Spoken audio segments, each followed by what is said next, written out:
हमारे साथ मौजूद हैं बैरिस्टर अबूजर सलमान नियाजी साहब, पीटीआई के रहनुमा हैं। उनसे बात करते हैं। थैंक यू वेरी बैरिस्टर साहब, आपने वक्त दिया। सबसे पहले तो ये बताएं, आप तो कहते हैं कि आपने ये स्टार्ट किया है, लेकिन अगर हुकूमती मौक़िफ़ जाने तो वुज़रा तो कहते हैं जी आप इंतशार फैलाने की कोशिश कर रहे हैं।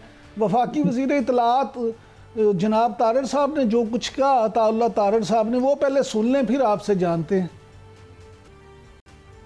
अब ये जो एनआरओ मांग रहे हैं, जलसे भी एनआरओ के लिए, लाहौर का जलसा नाकाम, संजानी का जलसा नाकाम, इस्लामाबाद वर्कर्स को वहां छोड़ के डी चौक में खुद छुप गए, भाग गए। एक वज़ीर आला कहे कि मैं अपने ही सूबे में 11 जिले टाप के आया हूँ, छुप के आया हूँ। भाई अपने सूबे में क्या छुपने की जरूरत है? ये सारी एक ड्रामाबाजी है। आज भी सवाबी में जलसा करे, भाई तरीके इंतशार का शिकार है। 4 ग्रुप है, पिंकी बुशरा ग्रुप, अलीमा ग्रुप, उधर आतिफ खान लड़ा हुआ है अली अमीन गंडापुर के साथ। ये जो ग्रुपिंग हो रही है, ये वही इंतशार और तकसीम है। जो आप बोएंगे वही आप काटेंगे।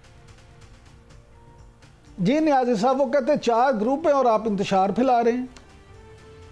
अच्छा, ये ग्रुप 4 है, ये इनकी ख्वाहिश हो सकती है, खासकर पाकिस्तान मुस्लिम लीग नवाज की या पीपल्स पार्टी की। पीटीआई के अंदर सिर्फ एक ही ग्रुप है और वो ग्रुप है इमरान खान। हम लोग इमरान खान के फॉलोअर्स हैं, हम किसी के फॉलोअर्स नहीं हैं। जो इमरान खान हमें बताता है हम उसको फॉलो करते हैं, उसी के पीछे चलते हैं। और जहां तक देखिए इंतशार की बात है, या इंतशार, हम तो अपने जी फंडामेंटल राइट्स जो हैं हमारे, जो हमें आइन ने दिए हैं, freedom of association, freedom of speech और राइट टू असेंबल, हम उसको एक्सरसाइज कर रहे हैं by remaining within the bounds of the constitution and the law. ये हमारा बुनियादी हक है, ना ये हमें अता तारड़ साहब ने देना, ना हमें ये वज़ीर-ए-आज़म पाकिस्तान ने देता, ये मुझे मेरा आइन देता है और हम उसको एक्सरसाइज कर रहे हैं। क्योंकि इन लोगों की अपनी कोई स्ट्रीट पावर है नहीं, एक चोरी किए हुए मैंडेट से बैठे हैं, खुद तो इनके पीछे कोई फॉलोइंग नहीं है अवाम की। अगर हमें अवाम फॉलो करती है, हम उसको मोबिलाइज कर सकते हैं। तो ये हमारी मेरे ख्याल से एक पॉपुलर जमात की निशानी है।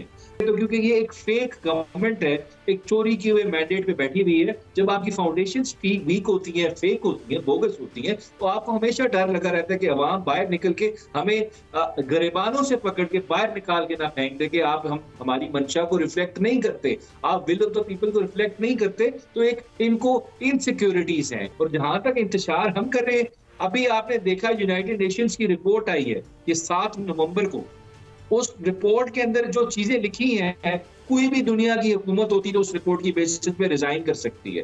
उसमें क्लियरली लिखा है कि इस मुल्क में ना फ्री स्पीच है, ना इस मुल्क में फ्रीडम ऑफ मूवमेंट है, ना फ्रीडम ऑफ असेंबली है, और ना इस मुल्क के अंदर आपको फ्रीडम ऑफ एसोसिएशन है। और जर्नलिस्ट पे अटैक हो रहे हैं, मीडिया को तबाह किया जा रहा है, ह्यूमन राइट डिफेंडर्स को अरेस्ट किया जा रहा है, थ्रेट किया जा रहा है, लोगों को गायब किया जा रहा है। ये डैमिंग रिपोर्ट है जो यूएन की ह्यूमन राइट्स कमेटी ने इनके खिलाफ दी है। अगर इसी बेसिस पे देखें, कोई दुनिया की जमहूरियत होती तो ये हुकूमत रिजाइन कर देती इतने बड़े स्कैंडल के बाद, लेकिन ये लोग बैठे हुए क्योंकि चोरी का मैंडेट है। और इनसे मैं एक्सपेक्ट क्या करूंगा कि ये किस तरह की स्टेटमेंट्स देंगे। सो इस तरह की स्टेटमेंट्स को हम सीरियसली नहीं लेते। नियाज़ी साहब, इस स्टेटमेंट को तो आप सीरियसली नहीं लेते, लेकिन आपके सूबे में जहां आपकी हुकूमत है, उसके गवर्नर साहब क्या कह रहे हैं वो भी जरा सुन लें। सुनाए जी, फैसल करीम कुंडी साहब क्या फरमाते हैं।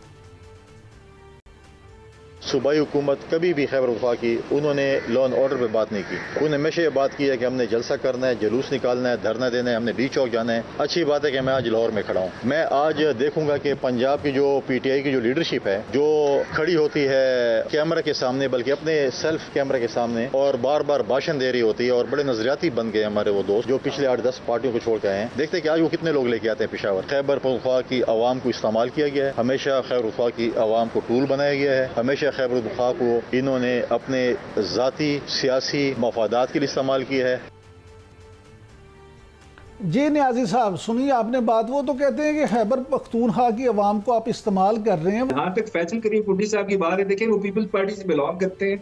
वो अली अमीन गंडापुर से बहुत बुरी तरह इलेक्शन हार चुके हैं, थ्रू आउट हार रहे हैं। उनकी अपनी कोई कबूलियत है नहीं अवाम में। आपने देखा ना मकबूलियत है ना कबूलियत है, अवाम उनको रिजेक्ट करती है।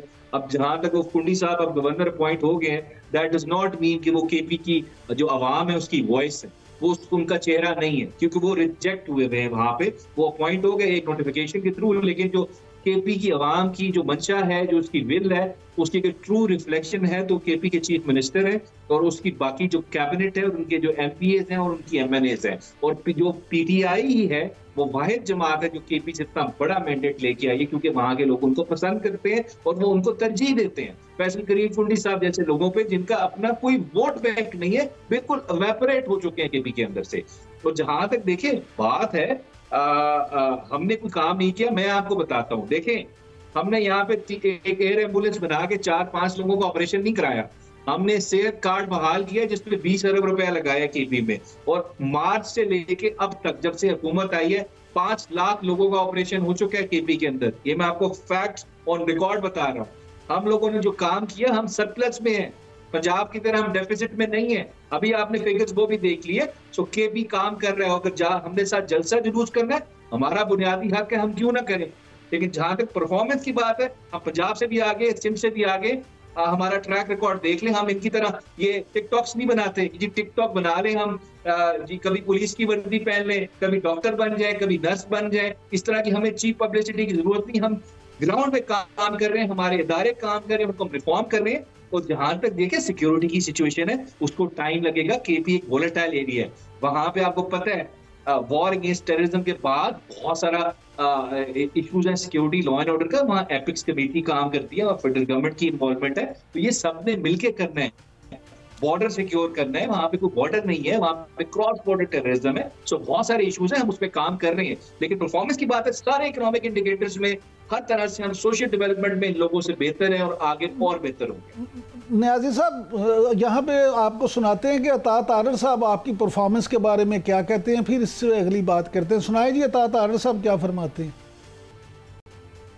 कल विंटर पैकेज का ऐलान किया कि गर्मियों में तो बिजली के बिलों का बोझ आम आदमी पर होता है, मगर शहबाज शरीफ साहब ने कहा नहीं, हम सर्दियों में भी इस बोझ को कम करेंगे। तो ये देखिए, ये सारी काविशें किस लिए हैं। ये उस तरह नहीं है कि इधर बुजदार को बिठा दिया, उधर पिंकी बैठ गई, उधर गोगी बैठ गई, इधर हार ले ली, इधर अंगूठी ले ली और कहा जी डॉलर के रेट का सरोकार मुझे नहीं है। डॉलर के रेट का सरोकार जो वजीर आजम को नहीं होता, उसको तो टीवी से पता चलता है कि ऊपर हुआ है कि नीचे हुआ है। सुनिए जी नियाजी साहब, आपने बात, वो तो कहते हैं कि परफॉर्मेंस तो ये होती है कि हमने सर्दियों में भी बिजली सहूलत पैकेज दे दिया और इन्होंने तो सिर्फ बातें ही की हैं। देखिए, अब यहाँ तक इनकी बात है, बिजली की बात है। आप अगर देखें केपी में जो इनिशिएटिव्स तो बिजली पे हुए, मैं आपको सिर्फ वो 2 बता दूं। एक तो ये इनिशिएटिव हुआ है कि हमने ट्रांसमिशन लाइन्स का अपना प्रोजेक्ट इनिशिएट किया। अब हम पूरे जो केपी के अंदर ट्रांसमिशन है बिजली की, वो सारी जो है हम खुद करेंगे। और जहां तक नेपरा की तरह हम एक अथॉरिटी भी बना रहे हैं जो रेगुलेट करेगी, एक रेगुलेटरी अथॉरिटी बनेगी। हमारा बड़ा काम हो रहा है। जहां तक आवाम को रिलीफ देने की जरूरत है, रमजान के अंदर इन्होंने 3500 रुपए का एक्सपायर्ड फूड बांटा पैकेज, रमजान पैकेज के नाम पे पंजाब गवर्नमेंट ने। केपी ने पर फैमिली 10,000 रुपया दिया। अगर सिंध ने 5,000 रुपए दिए पर फैमिली, तो केपी उसमें भी लीड कर रहा था।